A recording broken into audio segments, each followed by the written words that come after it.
Salut tout le monde, bienvenue sur Emitsu Retro et bonne année 2021. Et oui, on vient de changer de date, fini 2020. La chaîne a un an, donc on va faire un petit bilan de la chaîne. Alors quand j'ai créé la chaîne, en fait à l'origine j'ai une autre chaîne YouTube qui s'appelle Lumen Gnomon Saga, qui est une chaîne normalement à l'origine qui était qui était liée aux livres que j'écris, parce que j'écris des romans que je mets sur Internet. Et j'avais commencé cette chaîne YouTube pour parler de mes livres et parler des livres ou des séries, de tout ce qui m'a influencé, dans mon écriture. Donc automatiquement, au bout d'un moment, j'ai parlé de dessin animé, puisque le dessin animé fait partie, normalement on dit que ça fait partie de son enfance, mais bon moi c'est toute ma vie. Donc, automatiquement, il y a des choses dans les dessins animés qui m'ont influencé, et qui se retrouvent dans mon écriture. Et quand j'avais sur cette chaîne, quand j'avais commencé à parler de dessins animés, c'était mes vidéos sur les dessins animés qui faisaient le plus de vues. Du coup, je m'étais dit: «Bah tiens, au final, c'est pas, les romans, c'est les dessins animés, les séries télé, beaucoup des années 80-90, qui plaît». Donc j'avais créé ce qui m'a amené à créer cette chaîne, Imitsu Retro, pour parler, de dessins animés et de rétro des années 80-90, 2000, heu, d'une façon beaucoup plus générale que uniquement les œuvres qui m'ont influencé, pour pas que ça contamine l'autre chaîne. Alors, c'est à la base, ça devait être une chaîne secondaire, mais au final, c'est devenu ma chaîne principale, puisqu'à partir du moment où j'ai commencé cette chaîne, je n'ai fait des vidéos que pour cette chaîne et je n'ai plus fait de vidéos pour mon autre chaîne. En fait, ça fait même un an que j'ai rien écrit pour dire. En dehors de ce que j'écris pour les vidéos, je n'écris rien d'autre.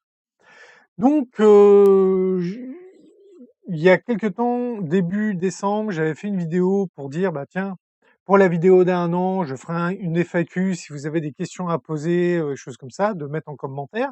Donc maintenant, bah, j'ai retiré cette vidéo pour pas que ça perturbe. Donc on va passer aux questions. Alors, bah, en fait, il y en a pas, personne n'a posé de questions, donc voilà, feuille blanche. Donc c'est fini pour la FAQ. Donc bon, on va revenir sur la chaîne. Alors le bilan de la chaîne. Moi, à la base, je m'étais mis des objectifs parce que les objectifs sont là pour te motiver. C'est-à-dire ça te motive à faire des vidéos, des choses comme ça, en te disant, «Oui, j'ai, prévu de faire tant de vidéos», machin et tout. Donc j'avais prévu une vidéo par semaine. J'ai essayé, tant bien que mal de m'y tenir. Donc ce qui fait que des fois, il y a des semaines où j'ai pas de vidéo, alors qu'il y a d'autres semaines où j'ai 2 vidéos, voire plus. Et donc au final, j'aurais dû obtenir 52 vidéos, au bout d'un an et j'en ai un peu plus de 60. Alors il y a les 7 AMV, en réalité, il faudrait les retirer parce que je me suis contenté de les mettre en ligne. Mais même en retirant les 7 AMV, j'ai un petit peu plus de 52 vidéos. En plus, surtout qu'il y a des vidéos que vous ne voyez plus parce que je les ai retirées. Par exemple, la vidéo sur le crossfading de Animeland. À partir du moment que le crossfading était fini, je voyais pas d'intérêt à laisser la vidéo en ligne. Donc, je l'ai retiré, je les ai mis en privé. Parce que sinon, je perds les vues dans les statistiques et du coup, ça impacte la chaîne. Comme la vidéo pour les 1 an du FAQ, et compagnie, c'est des vidéos qui passent en privé. Et donc au final, donc j'ai mon quota de vidéos pour la première année. Donc je pense que je vais me tenir, pareil pour cette deuxième année. Je vais essayer de rester sur une vidéo par semaine. J'avais prévu de faire, alors c'est un peu contradictoire parce qu'au début j'avais dit: «Je voudrais faire 10 000 vues, sur le global». Donc ceux qui ont déjà vu la vidéo, où je fête les 10 000 vues avec 2 mois et demi d'avance. C'est un objectif qui est venu au bout de 6 mois. C'est-à-dire qu'une fois que la chaîne a commencé à être bien rodée, par rapport au nombre de vues que je faisais, je me suis dit: «Bon allez, on va essayer de viser les 10 000». Bon, en fin de compte, je suis à 18 800, et quelques au 1er janvier. Donc bon, en réalité, au moment où je tourne cette vidéo, j'ai passé les 19 000. L'idéal, ça serait donc normalement de doubler, de dire, «Allez, ont fait 20 000 vues en 2021, en plus, pas sur le total. Pourquoi pas? Maintenant, bon, on verra, c'est à moi de faire des vidéos et à vous de les regarder. Bon, en termes d'abonnés, là, au moment où je fais cette vidéo, je suis à 248. Bon, là, par contre, je suis à 900 et quelques heures de visionnage, donc en gros, j'ai atteint, même pas un quart du minimum requis pour être monétisé, donc c'est pour le moment, c'est même pas il en est même pas encore question. Pareil, je m'étais dit, au bout d'un moment, une fois que la chaîne tournait bien: «Waouh, faudrait que j'arrive à faire, du 50 vues par jour, 1 500 vues par mois». C'était un peu une sorte de chiffre de référence. Maintenant, je fais plus, mais bon, là, ça rebaisse un peu, donc je sais pas encore. Je pense que je vais essayer, si je veux faire 20 000, il faudrait, bon, normalement, logique, il faudrait que je sois dans les 1 700, 1 800, bon, on va dire 2 000 par mois, et on va dire 60 par jour, quelque chose comme ça. Je verrai bien, il faut que j'arrive à faire des vidéos qui intéressent plus de monde. Maintenant, bon, il faut dire ce qu'il en est. Sur toutes les vidéos que j'ai faites, il y en a principalement moins d'une dizaine qui vraiment dépassent la centaine de vues, et c'est toutes mes vidéos sur Displate.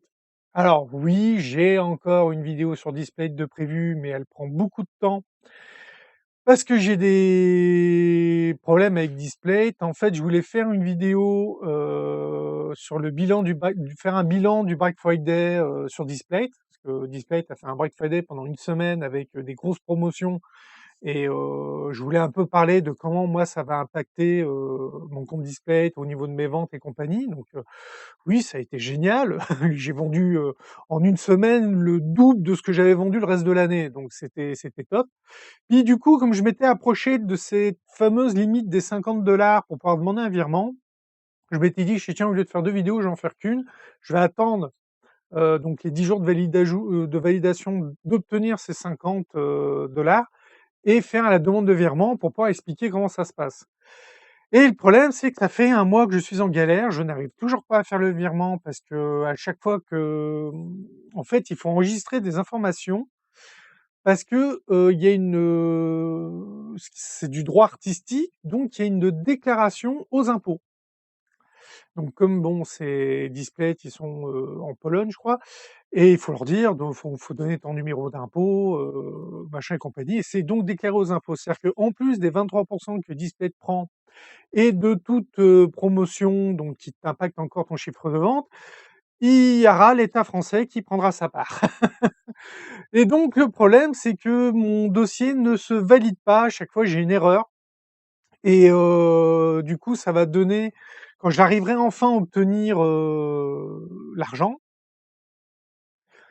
quand le virement sera vraiment effectif, je ferai les vidéos pour expliquer tout ce qui m'est arrivé étape par étape, et du coup expliquer aussi la lenteur de réponse de Display, parce qu'ils mettent une semaine à répondre à chaque fois, parce que du coup automatiquement, comme il y a une erreur, j'ai fait une demande de je les ai contactés, je fais: «Voilà, il y a une erreur». Alors ils m'ont répondu au bout d'une semaine, pour me donner une procédure pour, qu'ils aient le détail de l'erreur et compagnie, donc je leur ai répondu tout de suite, et ils m'ont toujours pas répondu. Ils m'ont répondu, ils m'ont remercié d'avoir suivi leur procédure, mais ils m'ont pas encore donné suite, puisqu'entre deux, il y a eu Noël et jour de l'an, et que forcément le personnel était en vacances.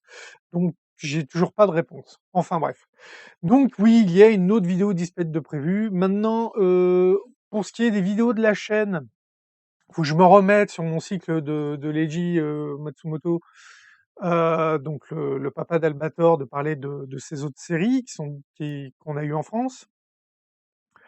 Je vais faire d'autres vidéos à thème. C'est comme j'avais fait pour le football ou pour la cuisine. Je pensais faire une sur les animes qui t'expliquent comment faire un manga, comment faire un jeu vidéo, comment faire un animé. Il en existe plusieurs, mais il y en a vraiment quelques-uns qui sont vraiment au-dessus des autres, je trouve, qui expliquent vraiment très bien. Je vais faire aussi des vidéos basées vraiment sur des séries. Heu, je vais pas donner les titres maintenant parce que faut que je travaille ça encore. pour vous parler de certaines séries, rentrer plus dans le détail et tout. Maintenant, je vais continuer à faire donc, les vidéos par arc pour, Dragon Quest de Dai. Alors je vais en tourner une juste derrière, puisque l'arc Unkel, est fini. Ensuite, au niveau de l'actualité, à la base, vu que je parle de rétro, parler d'actualité, c'est toujours un peu compliqué. C'est-à-dire que parler d'actualité, sur un remake d'un vieux dessin animé, d'une vieille série télé, choses comme ça, oui. Maintenant, bon, je sais pas encore, voilà. Si vous voulez que je parle de trucs plus récents, pourquoi pas. Là, par exemple, bah, j'avais fait une vidéo sur Cobra Kai, vu que c'est une série Netflix qui fait suite au film Karate Kid. La saison 3 est disponible depuis, le 1er ou 2 janvier. Bon, je l'ai vu déjà, la troisième saison, je l'ai déjà regardée. Maintenant, faire, est-ce que ça mérite que je fasse une vidéo dédiée sur cette saison 3? Je sais pas encore. Peut-être, quand j'ai pas d'idée. Ça peut être l'occasion, mais quand tu rates le coche, ça vaut plus bien le coup. Heu, voilà, donc maintenant, si vous avez des idées, voilà, bon, dire: «Bah, tiens, tu pourrais parler de ci, tu pourrais parler de ça m'intéresserait, ton avis sur ci, sur ça». Pourquoi pas? Je regarderai, je verrai. Maintenant, voilà, si on veut faire vraiment de l'actualité, donc comme je disais, il y a la saison 3 de Cobra Kai qui est sortie. Hem, j'ai essayé de regarder s'ils comptaient faire une saison 6 de She-Ra sur Netflix. Puis en fin de compte, non, comme la série était prévue en 5 saisons, ils veulent vraiment pas faire de saison de plus. C'est vrai que Netflix n'est pas le principe de la saison de trop. C'est une chose que je reproche beaucoup aux séries maintenant, c'est qu'il y a toujours la saison de trop. Que tu arrives, tu regardes la dernière saison, tu es là, tu décroches, ça te plaît pas.